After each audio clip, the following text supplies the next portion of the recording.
Magandang hapon sa inyo. Sabi ninyo, ang reklamo ninyo unang-unang kulang sa pasahod. Ngayon, nandito kayo ngayon. So, hindi na ba kayo pumapasok? Tinanggal na ba kayo o ano? Hindi pa po. Pumasok-pasok pa rin po. Pumapasok pa rin kayo? Galing kaming biyahe ngayon. Di ba? So, nandito lang kayo para ireklamo yung kulang sa pasahod sa inyo. Ano? Okay. Gaano katagal na kayo ron sa kumpanya? Ako, 8 years. 8 years. 5.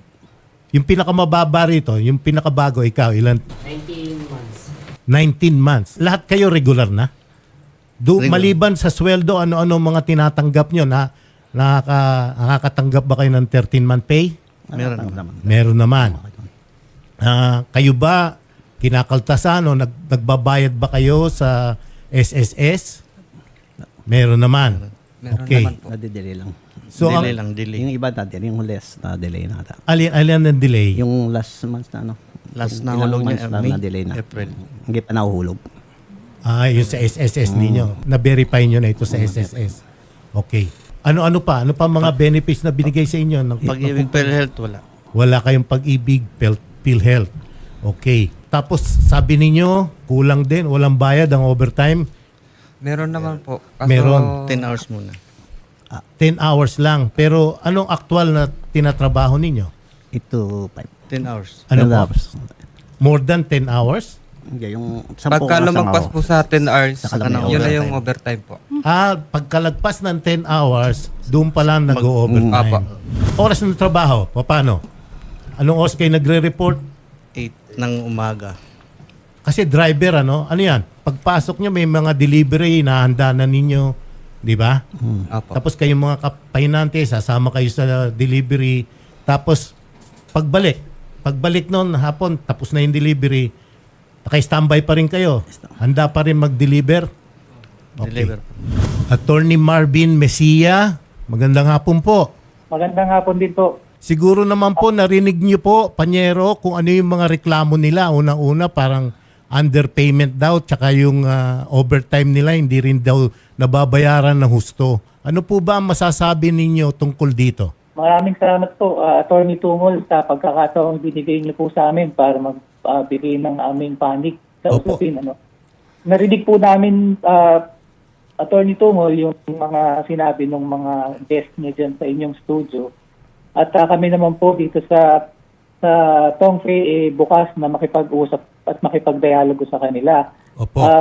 Yun kanilang concern regarding sa salary. Hindi naman limited yung kaalaman na very recent.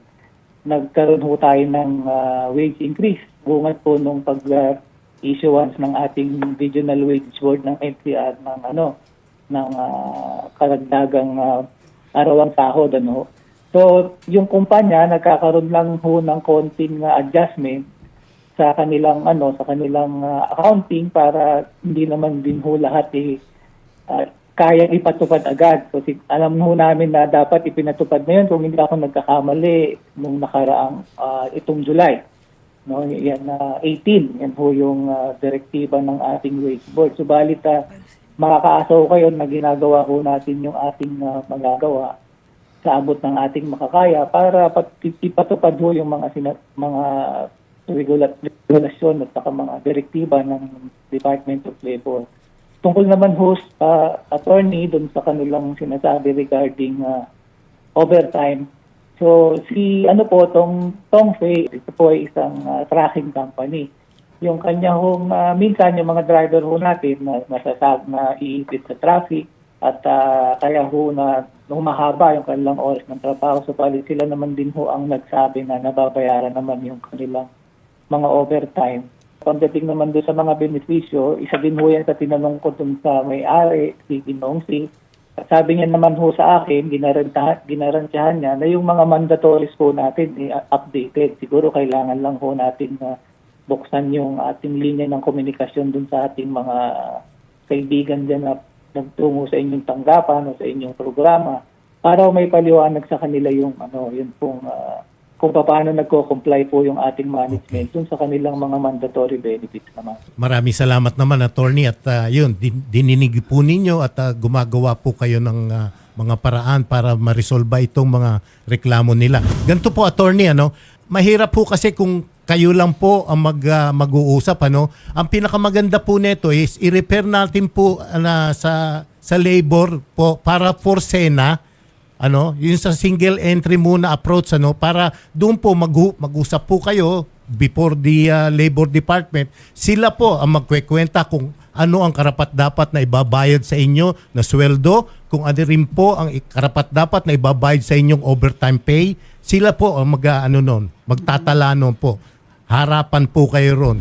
Ma'am Cordelia de los Santos, magandang hapon po sa inyo. Hello po, magandang hapon po, Attorney Dan. Ma'am, opo. Para pa naman maganda po ang pag-aayos, ano, i-refer po namin sila sa inyo for SENA, ano po. 'Di ba yung po ang tamang approach dito? Ang pagpa-file po ng SENA, pwede na pong mag-file yung ating mga complainants online. Doon po sa ating arms.dole.gov.ph po.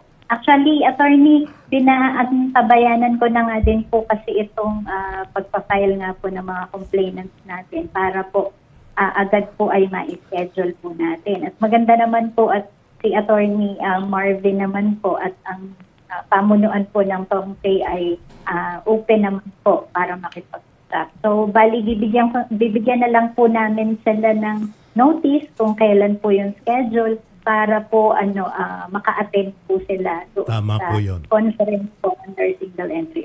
Ganito na lang po, no, pasasamahan po namin ng staff namin ng Wanted sa Radyo at Rapid Tulfo in Action. Pasasamahan po namin sila sa tanggapan ninyo. Ano po, Opo, para mag-file po ng request for SENA, ano po?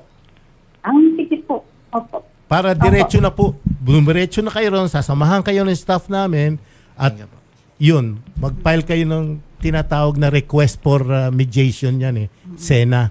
Doon, uupo kayo, kaharap yung mediator, kaharap din kung mag-a-attend si Attorney Mejia, aayusin nila lahat doon. Gagawin nila kung anong karapat-dapat na matanggap ninyo bilang isang empleyado ng Tongpay at sasabihin nila kung magkano ang dapat ninyong sahurin. Ano po, sinabi na po ni Attorney Marvin Mejia, meron na konting adjustment based on yung wage order na bago na parang nadagdagan ng konti. Tapos, malalaman nyo rin po doon kung paano kwentahin ang overtime ninyo. Ano po? Maliwanag po yon. Hindi na po ninyo kailangan makipag-usap si Attorney Mejia lang kausap. Mabuti ho, pag nagharap kayo, meron hong taga-labor na nasa harapan po ninyo. Katulad po, nung sinabi ni Ma'am Cordelia de los Santos, aantayin po ninya kayo. Kami naman, pasasamahan namin kayo. Ano po? Okay po yon. Okay.